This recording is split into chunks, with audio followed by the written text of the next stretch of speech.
Mongol national organisation का संस्थापक president doctor Gopal Gurung जी को 50औं जन्मोत्सव समारोहमा उपस्थित हुनुभएका सम्पूर्ण मंगोल नेशनल अर्गनाइजेसनलाई माया गरिदिनुहुने मंगोल नेशनल अर्गनाइजेसनका समर्थक शुभेच्छुक लगायत यस 25औं जन्मोत्सव मनाइरहनु हुने देश विदेशका मंगोल नेशनल अर्गनाइजेसनका पदाधिकारीहरू, समर्थक, शुभेच्छुक सम्पूर्णमा म यहाँहरूमा जय मङ्गलको न्यारो अभिवादन सर्वप्रथम टक्राउन चाहन्छु। जय मङ्गल।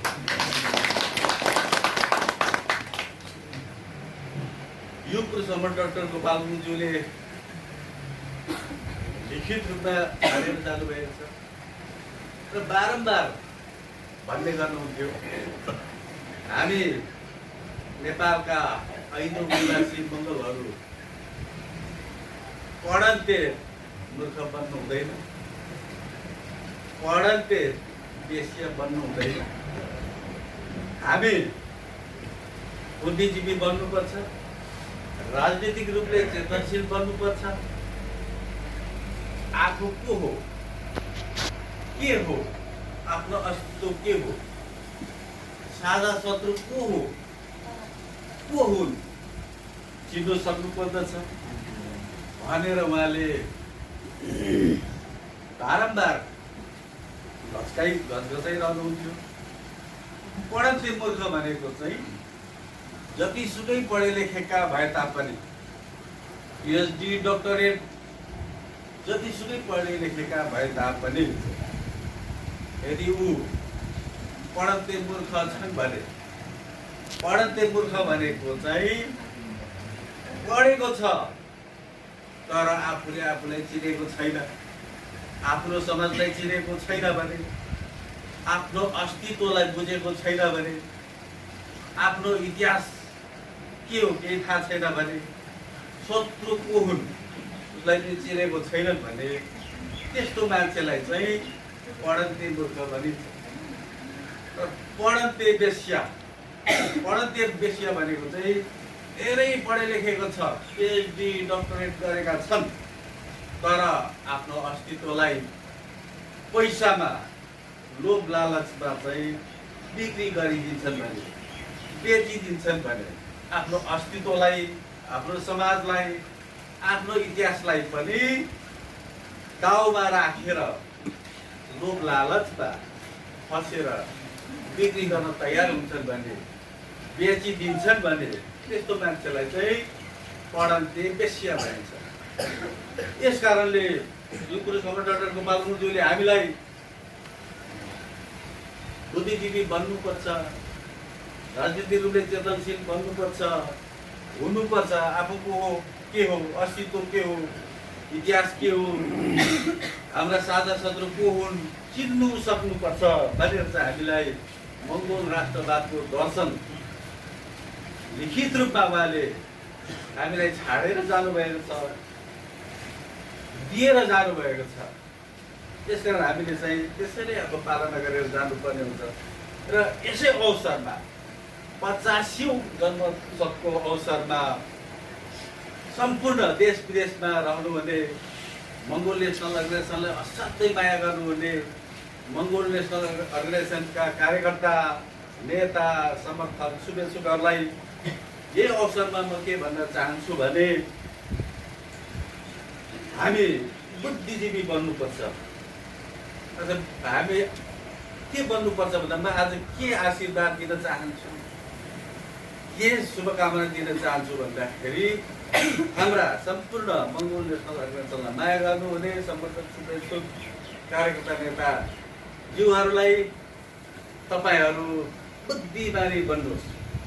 बुद्धिमानी बन्नु भनेको यो कुरोसम्म डाक्टर गोपाल गुरुङज्यूले आशीर्वाद दिनु हुँदाखेरि उहाँले कहिले पनि भाग्यमानी हुनु भनेर आशीर्वाद दिनु हुँदैन थियो, दिनुहुन्न थियो।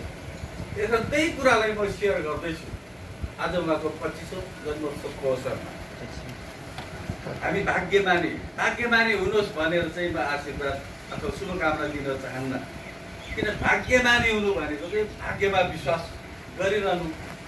भाग्यमा छँदैछ मेरो, भाग्यमा छँदैछ भनेर चाहिँ अब डोकोमा दुध दुहेर पनि अडिँदैन होइन। त्यो भाग्यलाई विश्वास गर्दाखेरि हामीले धेरै कुराहरू, वैज्ञानिक कुराहरू, सत्य कुराहरू, वास्तविकता के हो, अस्तित्व के हो, त्यो हामी बुझ्न सकेनौँ। हामीले त्यो चाहिँ सबै कुरा हामी त्योभन्दा धेरै टाढा पुगिसकेका हुन्छौँ।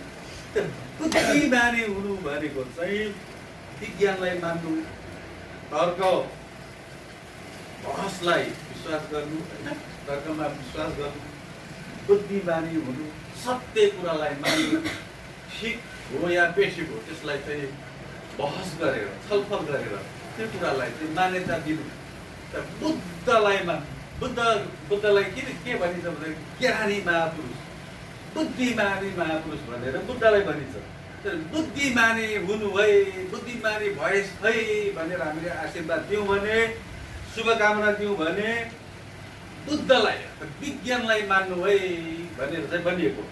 भाग्यमानी हुनु है भनेको चाहिँ भाग्यमा भर पर्नु, डोकोमा दुध दुनु अथवा भगवानलाई मान्नु, भगवानलाई विश्वास गर्नु भनेर भनिएको।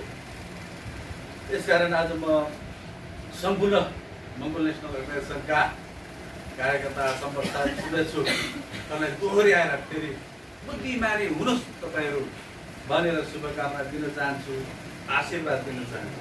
र उहाँले पछिल्लो समयमा चाहिँ एउटा अन्तिम तहको प्रशिक्षण हुन्छ, अन्तिम तहको नेतृत्व तयार गर्ने, नेतृत्वलाई तिखार्ने, आफूभन्दा तल्लो तहकालाई चाहिँ तयारी गर्ने जुन एउटा प्रशिक्षण उहाँले सुरु गर्नुभयो।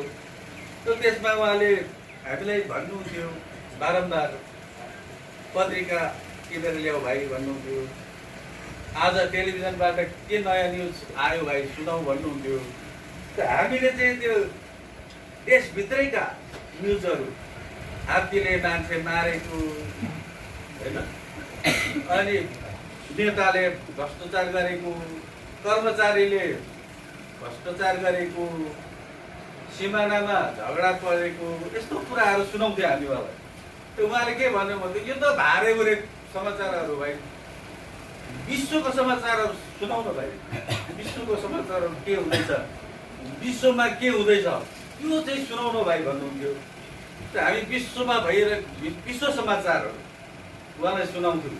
त्यस के रहेछ भन्दाखेरि त नेपालको भविष्य, नेपालका मूलवासी मङ्गोलहरूको भविष्य केमा सुरक्षित छ त भन्दाखेरि त्यो संसारमै उथुलपुथुल भएर,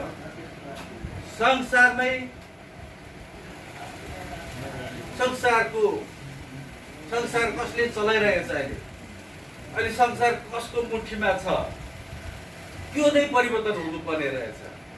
यसकारणले उहाँले चाहिँ हाम्रो मान्छेहरूले, हाम्रो भाइहरूले, आउँदो दोस्रो पुस्ताका नेताहरूले चाहिँ नेपालको भारे भुरे समाचार अलमलिने होइन, यहीँनिर व्यस्त हुने होइन, अन्तर्राष्ट्रिय समाचारहरू, अन्तर्राष्ट्रिय कुराहरू बुझ्न आवश्यक छ।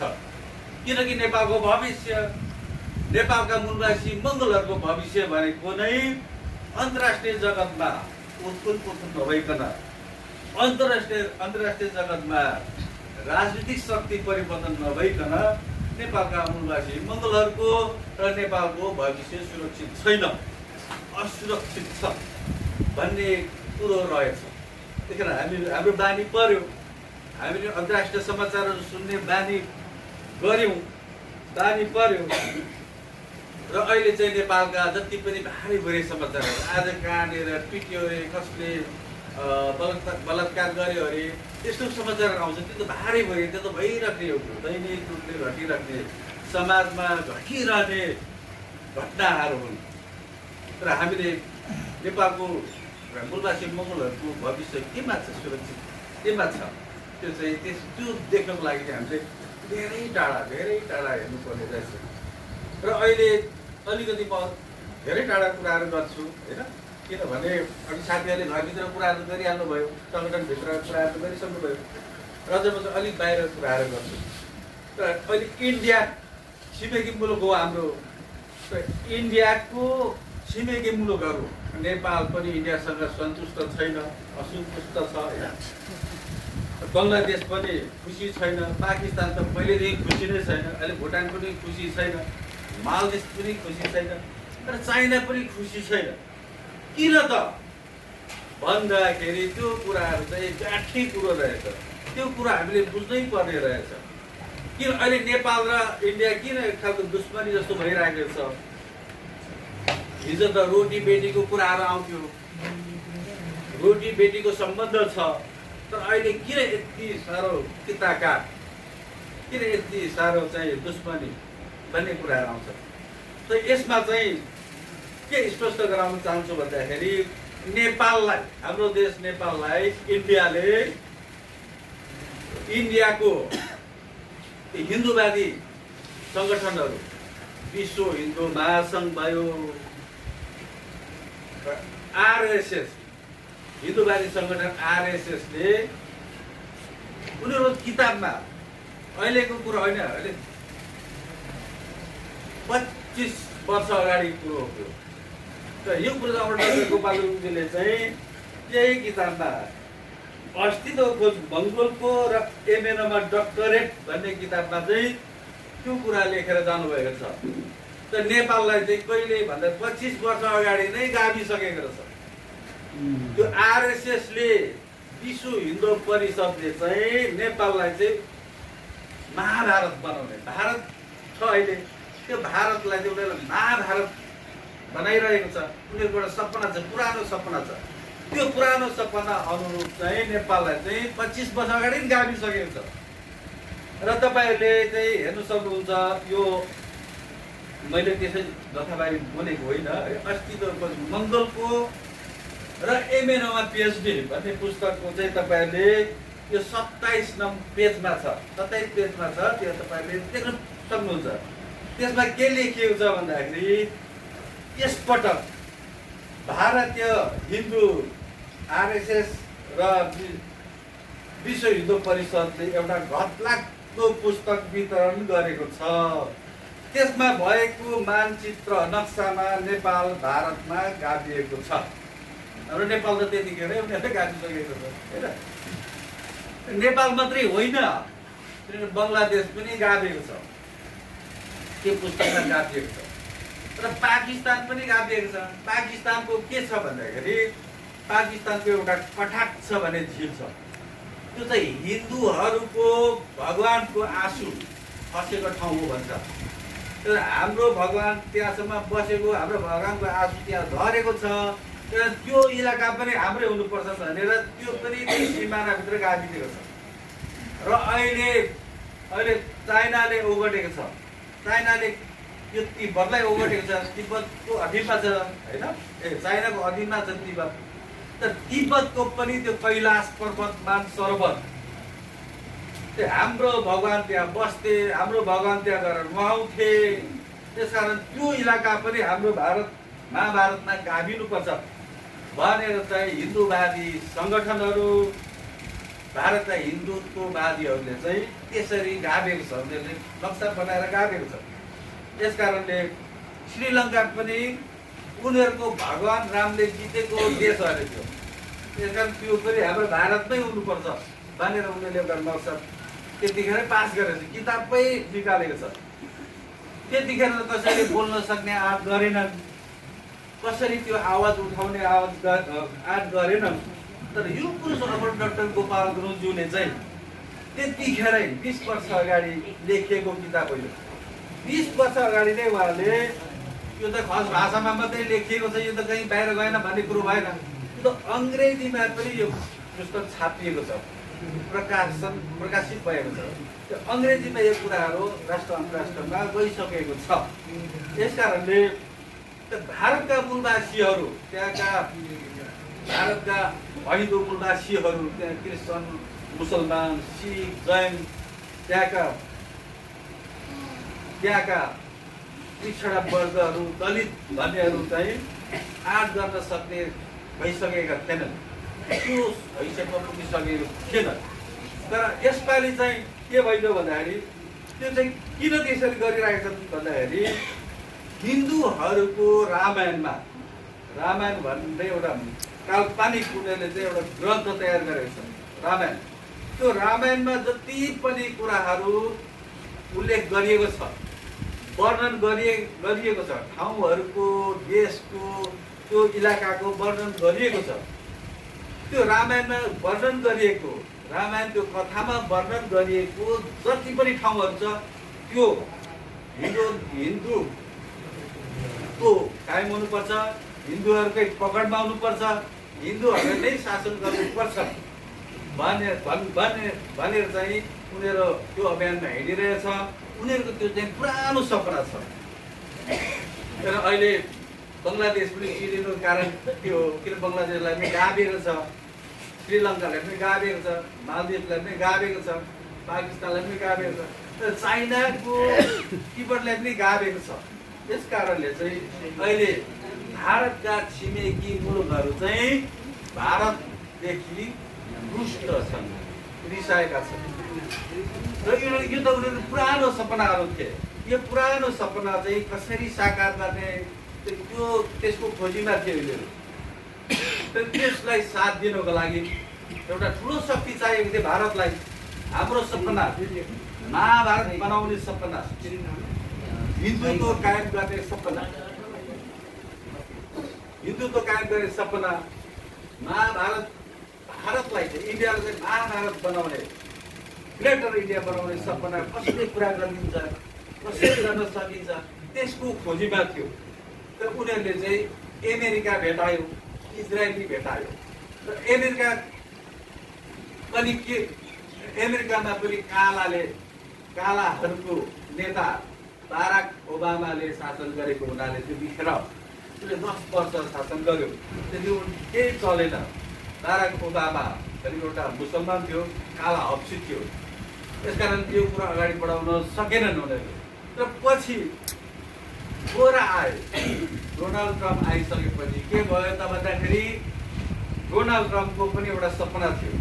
के सपना थियो भन्दाखेरि अहिले विश्वको राजनीतिमा आर्थिक रूपले, व्यापारिक हिसाबले, होइन, हरेक किसिमले, सुरक्षाको हिसाबले, सेनाको हिसाबले चाहिँ चीन शक्तिशाली भएर संसारमा चाहिँ फैलिसकेको छ, आइसकेको छ। यस कारणले चाइनालाई रोक्नको लागि, चाइनाको शक्तिलाई रोक्नको लागि, चाइनाको आर्थिक नीतिलाई ध्वस्त गर्नको लागि अमेरिकाले के गरेछ भन्दाखेरि अमेरिकालाई पनि एउटा त्यस्तो देश चाहिएको थियो, त्यस्तो बलिको बकरा हुने देश चाहिएको थियो। उनीहरूले चाहिँ अनि इन्डिया पायो। इन्डियाको पनि पुरानो सपना, कुरा कसरी गरिदिने भनेर उनीहरू पर्खेर बसेको थियो। र त्यस्तै देश, बलिको बकरा हुन चाहने देश अमेरिकाले पनि चाहिएको थियो। अनि ठक्क अमेरिकाले भेटायो। डोनाल्ड ट्रम्पको सरकार, गोराको सरकारले त्यस्तो देश भेटायो। तिनीहरूको पनि पुरानो सपना छ, तिब्बतलाई गाभेर, नेपाललाई गाभेर, पाकिस्तानलाई गाभेर, श्रीलङ्कालाई गाभेर, बङ्गलादेशलाई, भुटानलाई गाभेर जुन एउटा महाभारत बनाउने तिमीहरूको पुरानो सपना छ। त्यो पुरानो सपना पनि तिमीहरू पुरा गर। र हाम्रो एउटा सपना छ। हाम्रो सपना भनेको अहिले चाइना हरेक किसिमले अगाडि आइसकेको छ। उसलाई चाहिँ कुनै हालतमा पनि रोक्नुपर्छ। उसलाई चाहिँ नम्बर 1 बन्न दिनु हुँदैन, नम्बर 1 देश बन्न दिनु हुँदैन भन्ने उनीहरूको एउटा भित्रभित्रै डराइराखेको त्यस्तो खालको चाहिँ अमेरिकाको चाहिँ भित्रभित्रै त्यो चाहिँ डर चाहिँ भित्रभित्रै बढेर धेरै अगाडि माथि आइसकेको थियो। त भर्खर अस्तिको कुरो हो, UN संयुक्त राष्ट्र सङ्घले चाहिँ एउटा रिपोर्ट तयार गरेको छ। रिपोर्ट चाहिँ सार्वजनिक गरेछ। त्यो रिपोर्टले के भन्छ भन्दाखेरि 2024 सन् 2024 सम्ममा अमेरिका चाहिँ, चाइना चाहिँ संसारकै सबैभन्दा शक्तिशाली सुपर पावर देश बन्ने छ। अहिले त अमेरिका थियो सुपर पावर देश, त अमेरिकालाई उछिनेर चाहिँ चाइना चाहिँ सुपर पावर कन्ट्री बन्ने छ 2024 सम्ममा।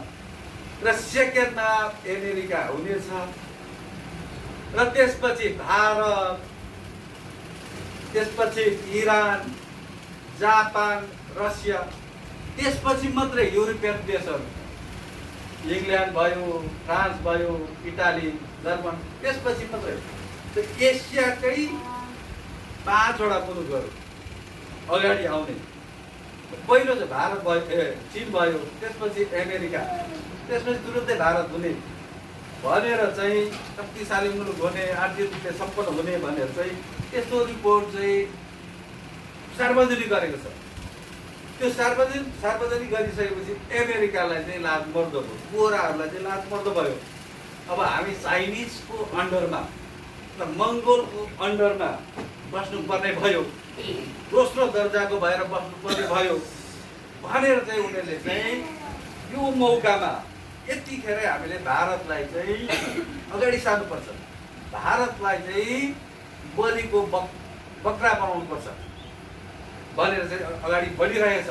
तर अहिले भारत र नेपालका मूलवासीहरू चाहिँ पहिलाको जस्तो छैन। अहिले राजनीतिक रूपले चेतनशील भइसकेको छ। नेपालका मूलवासी मङ्गोलहरूलाई पनि पहिला मास्टङलाई के गर्थ्यो भन्दाखेरि यहाँका हिन्दू आर्य ब्राह्मण बहुक्षेत्री शासकहरूले चाहिँ नक्कली लडाइँहरू गराउँथ्यो, नक्कली लडाइँमा चाहिँ लडाउँथ्यो। त्यो भोटसँग त चाइनासँग कुतीको लडाइँमा त्यसै मराउनुको लागि लडाएको, नाला पानीको लडाइँमा पनि यहाँका मूलवासी मङ्गलहरू मास्टरको लागि लडाएको थियो। पछि पश्चिमतिर गयो, किला काङ्गडातिर गयो, त्यो पनि यहाँको मूलवासी मङ्गललाई नष्ट गर्नुको लागि त्यस्तो ठ्याक वार गराएको थियो। त्यो इन्डियामा पनि त्यसरी उनीहरूले बनावटी युद्धहरू गरेर त्यहाँका मूलवासीहरूलाई खत्तम गर्ने जुन योजनाहरू थियो पहिल्यैदेखिको, त्यो अहिले चाहिँ अलिकति भित्री रूपमा चाहिँ भित्रभित्र चाहिँ त्यो चाहिँ निकै त्यो असन्तुष्टको जुन एउटा छ घेरा, त्यो चाहिँ बाहिर आइसकेको छ। अहिले इन्डियाको सेनाहरूले पनि हामी लड्न सक्दैनौँ चाइनासँग, त्यस्तो हामीसँग ट्रेनिङ पनि छैन, त्यस्तो हामीसँग हात हतियार पनि छैन, हामी तयारी पनि छैनौँ भनेर चाहिँ उनीहरूले भित्रभित्र त्यस्तो कुराहरू चलाउनु थालेको छ।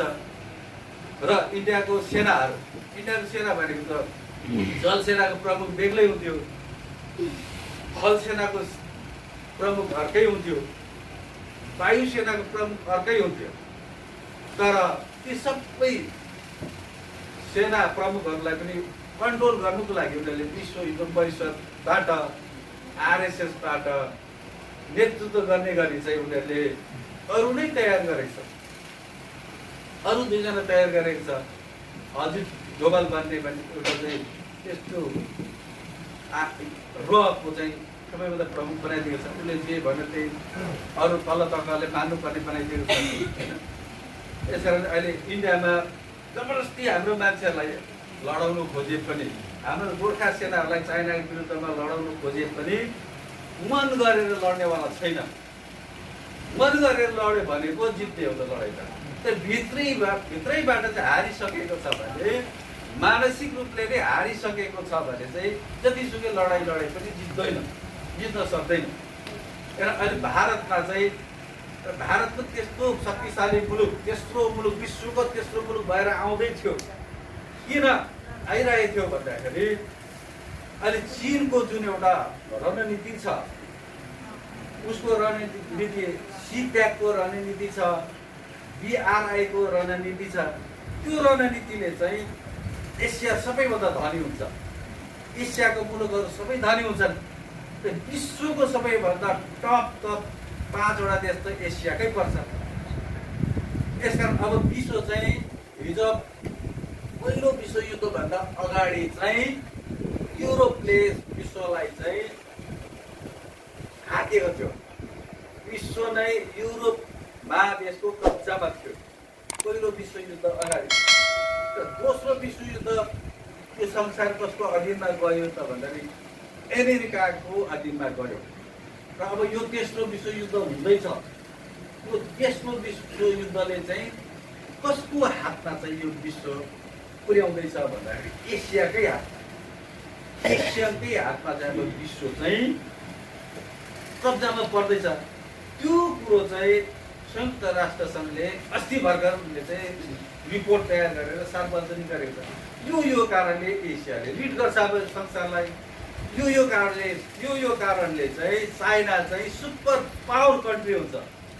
सबैभन्दा शक्तिशाली, सबैभन्दा पहिलो नम्बरमा चाइना हुन्छ भनेर उनले रिपोर्ट तयार गरेको छ। त्यो तयार गरेपछि अहिले जति पनि उथलपुथलहरू भइराखेको छ, उथलपुथल हुनै पर्ने थियो संसारमा। तब मात्रै नेपालका मूलवासीहरूले, भारतका मूलवासीहरूले चाहिँ अगाडि बढ्ने, गन्तव्यमा पुग्ने त्यो बाटोहरू खुल्ला हुन्थ्यो। किनभने अहिले हाम्रो मान्छेहरूले त काङ्ग्रेसलाई पनि भोट दियो, माओवादीलाई पनि भोट दियो, एमालेलाई पनि भोट दियो, राजालाई पनि भोट दियो। तर त्यो भोटको शक्ति चाहिँ सञ्चय भएर चाहिँ कहाँ पुग्थ्यो त भन्दाखेरि साम्राज्यवादीहरूको हातमा पुग्थ्यो, विस्तारवादीहरूको हातमा पुग्थ्यो। हाम्रो मान्छेहरूले त कम्युनिस्टको नाममा हाम्रै मान्छे, हाम्रै दाजुभाइ उठेको छ भन्थ्यो। तर त्यो भोट चाहिँ कहाँनिर शक्ति सञ्चय भएर कहाँ पुग्थ्यो त भन्दाखेरि हाम्रो हातमा पुग्दैन थियो, हाम्रो मान्छेहरूको हातमा पुग्दैन थियो। त्यो शक्ति त अब साम्राज्यवादीको नाइके को हो त भन्दाखेरि अमेरिका पुग्थ्यो, इङ्ल्यान्ड पुग्थ्यो, इजरायल पुग्थ्यो, त्यहाँबाट पोलिसी बनेर आउँथ्यो।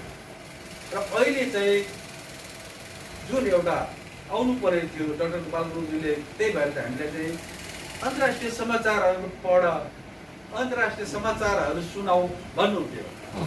र उहाँले नेपालको समाचारहरूमा चाहिँ कतिखेर ध्यान दिनुहुन्थ्यो भन्दाखेरि जब इलेक्सनको समय आउँथ्यो, इलेक्सनको समयमा चाहिँ त्यतिखेर ध्यान दिएर समाचारहरू सुन्नुपर्छ है भाइ भन्नुहुन्थ्यो।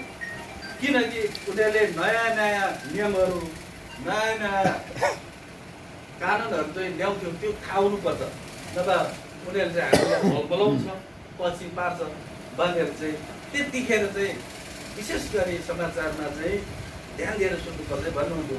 र अर्को चाहिँ कतिखेर उहाँले हाम्रो लोकल नेपालको समाचारमा चाहिँ ध्यान दिन लगाउनु भयो भन्दाखेरि संविधान बनाउने समयमा कस्तो कुराहरू आउँदैछ, कस्तो कुराहरू चाहिँ संविधानमा समेटिँदैछ, कसले विरोध गर्यो, कसले चाहिँ सही कुरो चाहिँ लिएर आयो, त्यो राम्ररी मूल्याङ्कन गर्नुपर्ने हुन्छ। त्यसकारण ध्यान दिनुपर्छ है भनेर चाहिँ त्यतिखेर चाहिँ उहाँले नेपालको लोकल समाचारमा ध्यान दिन लगाउनु भयो। प्रायः जस्तो पछिल्लो समयमा चाहिँ उहाँले अन्तर्राष्ट्रिय समाचारहरूमा मात्रै हामीलाई चाहिँ फोकस गराउनु भयो।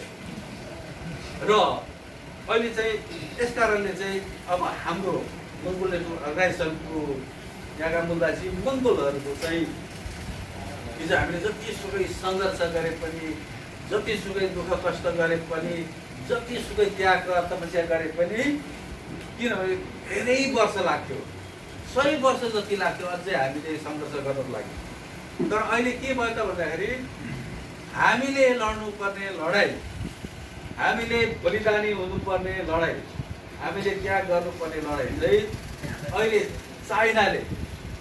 चाइनाले चाहिँ त्यही लडाइँ सजिलै प्रकारले, ऊ शक्तिशाली भएको कारणले, उसँग पैसा भएको कारणले उसैले लडिदिँदैछ। अहिले उसले किन लडिदिँदैछ भन्दाखेरि हाम्रो नेपाललाई इन्डियामा काट्ने जुन एउटा हिन्दूवादीहरूको जुन एउटा सपना थियो, त्यो सपनालाई चकनाचुर बनाउने काम चाहिँ कसले गर्यो भन्दा चाइनाले। त्यो त हामी नेपालको मूलवासी मङ्गोलहरू त अहिले सक्दैन थियो, हामीलाई त धेरै वर्ष लाग्थ्यो। त्यो सपना पुरा गर्ने काम चाहिँ अहिले चाइनाले एक प्रकारले लड्दै आइरहेको छ होइन। चाइनाले लडिदिएको छ, चाइनाले लगभग 90% हामीले लड्ने लडाइँ चाहिँ चाइनाले लडिदिएको छ। अब 10% चाहिँ हामीले लड्नुपर्ने हुन्छ, 10% लडाइँ चाहिँ हामीले लड्नुपर्ने हुन्छ। र यतिखेर चाहिँ फेरि अप्ठ्यारो छ। यतिखेर चाहिँ हाम्रो साथीहरूलाई जो नेतृत्व गर्न, भोलिको लागि नेतृत्व गर्नको लागि तयारी हुँदैछन्, राम्रो तरिकाले आइरहेको छ, यी साथीहरूलाई चाहिँ यतिखेर अप्ठ्यारो हुन्छ। किन अप्ठ्यारो हुन्छ भन्दाखेरि यतिखेर उथुल भएको बेला राजनीतिक संसारमै ग्लोबल पोलिटिक्समै उथल आएको बेलामा चाहिँ यतिखेर अप्ठ्यारो हुन्छ। यतिखेर नै साम दाम दण्ड भेद पुरै गरिराखेको हुन्छ। यतिखेर भेदको नीति साम दाम दण्ड भेदले त भ्याएन हाम्रो साथीहरूलाई, तर अहिले भेदको नीति भनेको चाहिँ एक्लै बनाएर साथीभाइलाई पनि अलग गराएर आफ्नो घर परिवारलाई पनि घर परिवारका सदस्यलाई पनि अलग गराएर हरेक किसिमले चाहिँ एक्लो बनाएर चाहिँ मङ्गोल नेसनल अर्गनाइजेसनको भोलिको लागि नेता लिडरसिप हुन नदिनुको लागि यतिखेर चाहिँ खेलिरहेको छ। डरलाग्दो अहिले चाहिँ त्यस्तो खालको खेल भइरहेछ। त्यसैले धेरै साथीहरूलाई अप्ठ्यारो छ, अहिले धेरै साथीहरूलाई अप्ठ्यारो छ। तर अप्ठ्यारो छ भन्दैमा हरेस खाएर निराश भएर बस्ने कुरा आउँदैन, अप्ठ्यारोमै खेल्नुपर्ने हुन्छ। त्यो हिजो मलाई पनि अहिले एकदमै गाह्रो छ। अहिले किन गाह्रो छ भन्दाखेरि अब एकदम राम्रो साथीहरू, मलाई साथ र सहयोग गर्ने साथीहरू नै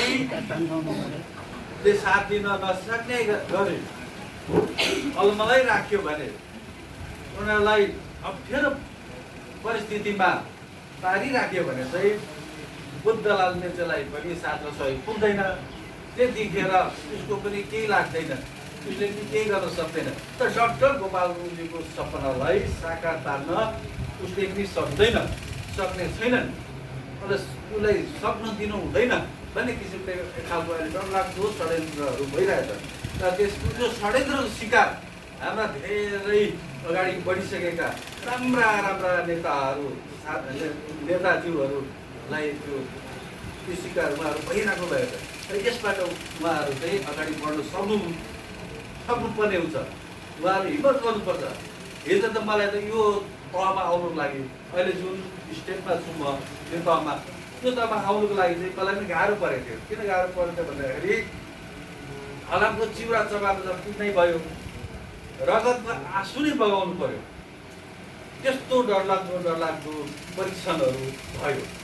त्यो परीक्षण काल चाहिँ पुरा गर्नु पर्यो। अलिकति उदाहरणको लागि के भन्न चाहन्छु भन्दाखेरि अब यो कुरामा डाक्टर गोपाल गुरुङज्यू भूमिगत हुनुभएको समयमा उहाँ 1 वर्ष भूमिगत भएर भारतमा बस्नुभयो। त्यतिखेर उहाँले मलाई कलकत्ता, आसाम, दार्जिलिङ, सिलगढी सबैतिर उहाँले मलाई चिनाउँदै लानुभयो। चिनाउँदै लाँदाखेरि कलकत्तामा के भयो त भन्दाखेरि त्यहाँ मलाई बङ्गाली बोल्न आउँदैन थियो, बङ्गला भाषा। त्यो अफिसमा लानुभयो, बङ्गालीहरूको पत्रिकाको कार्यालय रहेछ, त्यो कार्यालयमा लगेर उहाँले चाहिँ